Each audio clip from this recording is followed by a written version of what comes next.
صحابہ کا دیوانہ ہوں میں بڑا. اللہ فرماتے ہیں پھر اس کو دیکھو اس کا ایمان صحابہ کے ایمان سے ملتا ہے کہ نہیں ملتا. ان آمنوا بمثل ما آمنتم به فقد اهتدوا. اس کا ایمان صحابہ سے ملتا ہو تو پھر وہ واقعی صحابہ کا عاشق ہے, صحابہ کا دیوانہ ہے. اگر اس کا ایمان اور ہے, اس کا کردار اور ہے, صحابہ کا ایمان اور ہے, صحابہ کا عقیدہ اور ہے, صحابہ کا عمل اور ہے, تو پھر وہ جو زبان سے کہہ رہا ہے کہ میں صحابہ کا دیوانہ ہوں, صحابہ کا عاشق ہوں, تو وہ زبان سے جھوٹ بول رہا ہے. کیوں؟ اس کا ایمان اور ہے, صحابہ کا ایمان اور ہے. ایسے حضرت ابراہیم علیہ السلام کی جو سنت ادا کر رہا ہے تو اس کو چاہیے کہ وہ اپنے ایمان کا محاسبہ کرے کہ میرا ایمان, عقیدہ اور نظریہ حضرت ابراہیم علیہ السلام کے ساتھ ملتا ہے یا نہیں. اگر میرا عقیدہ نظریہ ملتا ہے تو سبحان اللہ, ماشاء اللہ, اللہ میری تھوڑی قربانی بھی ہوگی تب بھی اللہ قبول فرما دیں گے. اور اگر میرے عقیدے میں ہوا شرک, بات سمجھ آ رہی ہے, میرے عقیدے میں ہوا شرک, کوئی بھی شرک ہوا, جس قسم کا بھی شرک ہوا, کیونکہ حضرت ابراہیم علیہ السلام کی ملت شرک سے پاک ہے, شرک سے منزہ ہے, مبرہ ہے. اللہ فرماتے ہیں وما کان من المشرکین.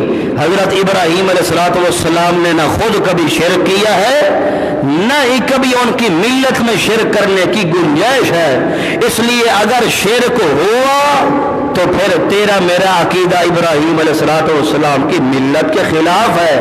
پھر ایسا سمجھو کہ ہم صرف قربانی کا جانور ذبح کر کے اس کا گوشت کھا رہے ہیں, نہ کوئی ثواب ہے نہ کوئی قربانی ہے. اللہ پاک عمل کی توفیق عطا فرمائے. ایک دو مسئلے ہیں قربانی کے متعلق, وہ آپ سماعت فرما لیں, اس کے بعد پھر بس کریں.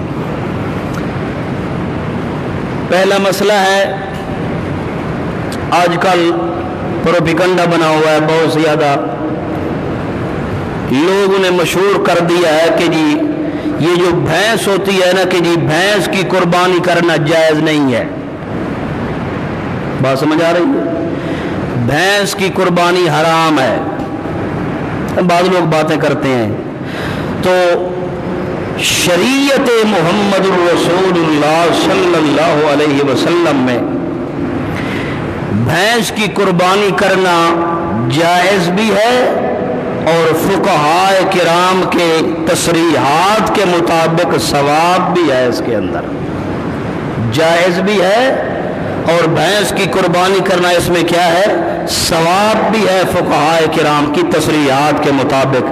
سب سے پہلی بات آپ سمجھیں, یہ جو بھینس ہوتی ہے اس کو عربی میں جاموس کہا جاتا ہے. کیا کہتے ہیں؟ جو گائے ہوتی ہے اس کو عربی میں بقر کہا جاتے ہیں. بقر ہے سورت قرآن پاک کی دوسری سورت ہے سورت البقرہ, تو بقرہ گائے کو کہتے ہیں. جو بھینس ہوتی ہے اس کو عربی میں جاموس کہا جاتا ہے.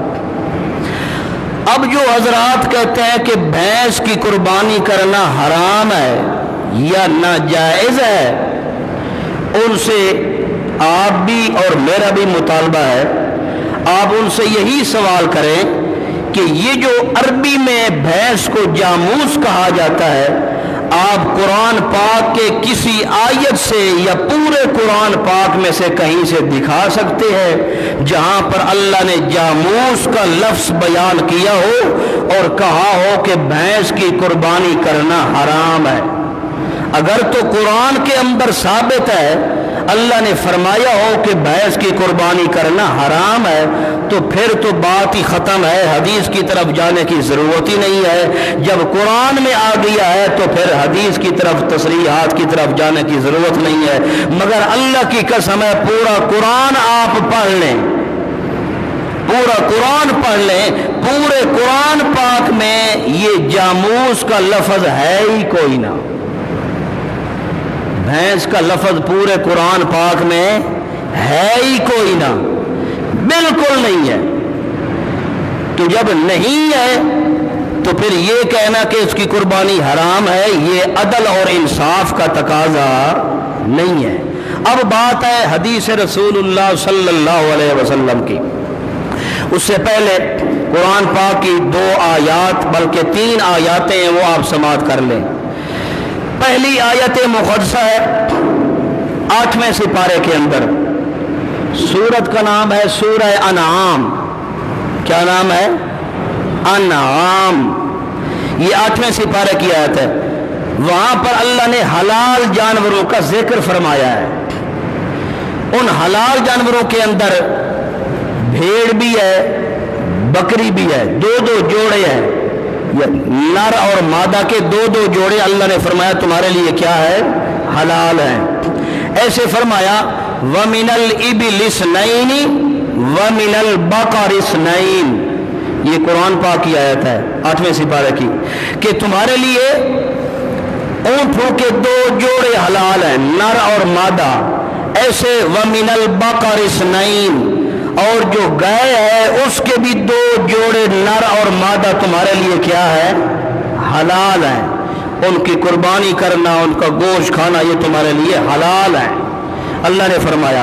اب مفسرین نے جس طرح کہ تفسیر طبری کے اندر آپ دیکھیں، ایسے اس آیت کی تفسیر کے اندر مفتی اعظم پاکستان حضرت مولانا مفتی محمد شفیع رحمت اللہ تعالی علیہ، جنہوں نے تفسیر معارف القرآن لکھی ہے، اور کراچی کے اندر ان کا بہت بڑا مدرسہ دارالعلوم دیوبند ہے، انہوں نے تفسیر لکھی معارف القرآن۔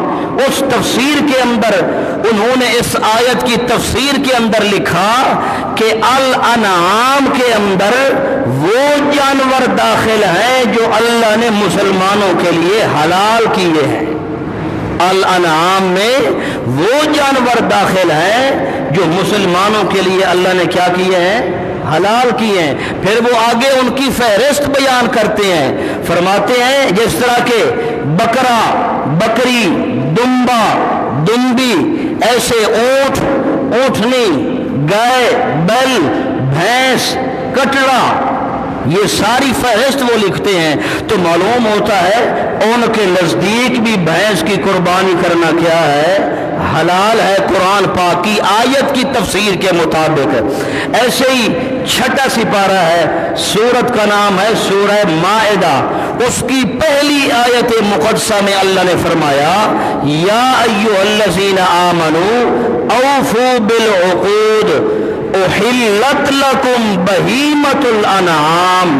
اللہ نے فرمایا تمہارے لیے چوپائے میں اللہ نے حلال فرما دیے ہیں۔ جن کو اللہ نے حرام کیا ان کا ذکر بھی قرآن میں فرمایا کہ یہ تمہارے لیے حرام ہے، مردار حرام ہے، دم مسفوح حرام ہے، فلانا جانور حرام ہے، مگر احلت لکم بہیمۃ الانعام 6 سپارے کی سورہ مائدہ پہلی آیت مقدسہ ہے۔ رب نے فرمایا احلت تمہارے لیے انعام چوپائے حلال ہیں۔ اور اس آیت کی تفسیر کے اندر مفسرین نے بڑی لمبی تفسیر فرمائی، اس کے اندر یہ اشارہ کیا ہے کہ بھینس اور کٹڑے کی قربانی کرنا بھی کیا ہے؟ حلال ہے، وہ بھی بہیمۃ الانعام کے اندر داخل ہیں۔ بہیمۃ الانعام میں کیا ہے؟ بات سمجھ آ رہی ہے؟ داخل ہے۔ ایسے اس آیت کی تفسیر میں ایک بہت بڑے امام ہیں علامہ ابن المنذر رحمت اللہ تعالی علیہ، انہوں نے الاجماع لابن المنذر کے اندر کتاب کا نام ہے، اس کے اندر اس امام علامہ ابن المنذر نے اجماع اور اتفاق نقل کیا ہے کہ وَاعْلَمُوا وَاجْمَعُوا عَلَىٰ أَنَّ اتفاق العلماء، تمام مسلمانوں کے علماء کا اتفاق و اتحاد ہے اس بات پر کہ ان حکم الجوامع سے حکم البقرہ، کہ بھینس کا حکم وہ گائے والا حکم ہے، تو لہذا جب گائے کی قربانی جائز ہے تو بھینس کی قربانی کرنا بھی جائز ہوا۔ ایسے فتاوی ہندیہ آپ اٹھا کے دیکھیں، بدائع الصنائع اٹھا کے دیکھیں، فتاوی رد المختار اٹھا کے دیکھیں، فتاوی شامی اٹھا کے دیکھیں، تمام فقہائے کرام نے لکھا کہ یہ جو بھینس ہے اس کا حکم گائے والا ہے، یہ گائے کی جنس ہے، یہ گائے کے حکم میں ہے، لہذا جب گائے کی قربانی جائز ہے تو بھینس کی قربانی کرنا بھی جائز ہوا۔ میرے خیال سمجھنے کے لیے اتنا ہی کافی ہے۔ ایک اور سوال یا بات یہ ہے کہ اگر بھینس کی قربانی کرنا حرام ہے تو پھر کیا بھینس کا دودھ استعمال کرنا جائز ہے؟ آپ فیصلہ کریں۔ بھینس کی قربانی کرنا اگر حرام ہے تو کیا بھینس کا دودھ استعمال کرنا جائز ہے؟ اگر بھینس کی قربانی کرنا حرام ہے تو کیا بھینس جیسے جانور کو اپنے گھر کے اندر رکھنا جائز ہے؟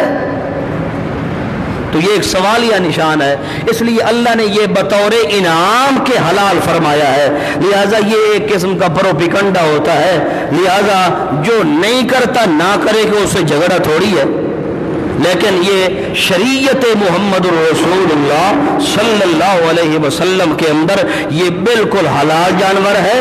اگر کوئی اس کو حرام کہتا ہے فمن ادعى فعليه البیان، اگر کوئی بھینس کو حرام کہتا ہے تو ایک دلیل لائے قرآن پاک سے، ایک آیت پیش کرے، اگر قرآن سے نہیں تو ایک ہمیں حدیث پیش کرے جس کے اندر اللہ کے پیغمبر نے فرمایا ہو کہ بھینس جیسا جانور حرام ہے، ہم قطعا نہ اس کا دودھ استعمال کریں گے نہ اس کی قربانی جائز کریں گے۔ بات سمجھ آ گئی ہے؟ دوسرا مسئلہ ہے یہ جو ذو الحجہ کا چاند نظر آتا ہے تو جو قربانی کرنے والا شخص ہوتا ہے اس کے متعلق کہا جاتا ہے کہ وہ نہ بال کٹوائے، نہ حجامت بنوائے، نہ ناخن اتارے، نہ کوئی صفائی کرے، نہ کچھ کرے۔ بعض لوگ اس کو واجب سمجھتے ہیں، ضروری سمجھتے ہیں۔ یہ مسئلہ جو ہے ضروری نہیں ہے، واجب نہیں ہے، بات سمجھنا، واجب نہیں ہے۔ صحیح مسلم کے اندر حدیث ہے، سنن نسائی کے اندر حدیث ہے حضرت ام سلمہ رضی اللہ تعالی عنہا سے، اللہ کے رسول نے اس حدیث میں فرمایا ہے کہ جو شخص قربانی کرنے کا ارادہ رکھتا ہو، جو قربانی کرنے کا ارادہ رکھتا ہو، اس کو چاہیے کہ وہ یہ کام کرے کہ اپنے بال بھی نہ کٹوائے، ناخن بھی نہ اتروائے اور اپنی حجامت بھی نہ کرے، اور جب تک کہ وہ قربانی نہ کرے اس وقت تک وہ اپنے وجود کی حجامت نہ کروائے۔ یہ حدیث صحیح ہے، مسلم کے اندر بھی ہے، سنن نسائی کے اندر بھی حدیث موجود ہے، مگر اس حدیث کے اوپر تمام محدثین نے لکھا کہ آپ صلی اللہ علیہ وسلم کا یہ حکم استحبابی ہے۔ یہ حکم کون سا ہے؟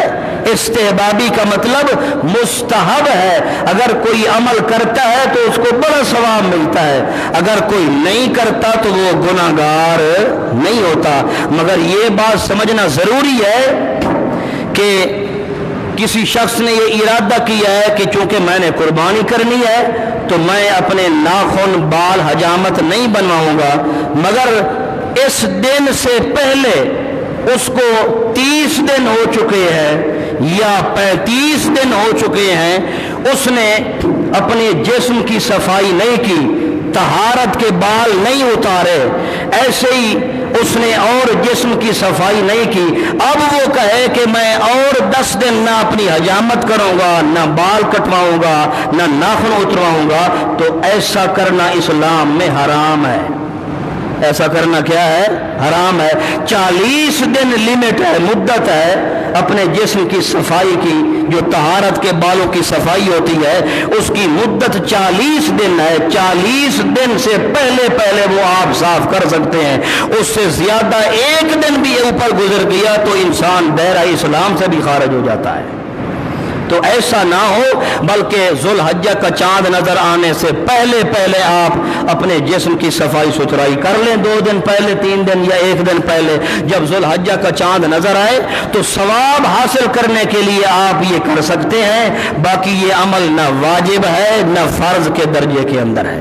اللہ عمل کی توفیق عطا فرمائے۔ زندگی باقی رہ گئی تو انشاءاللہ تعالی اس جامع مسجد حنفیہ توحیدیہ میں عید الاضحیٰ کی نماز 6:45 پر ادا کی جائے گی۔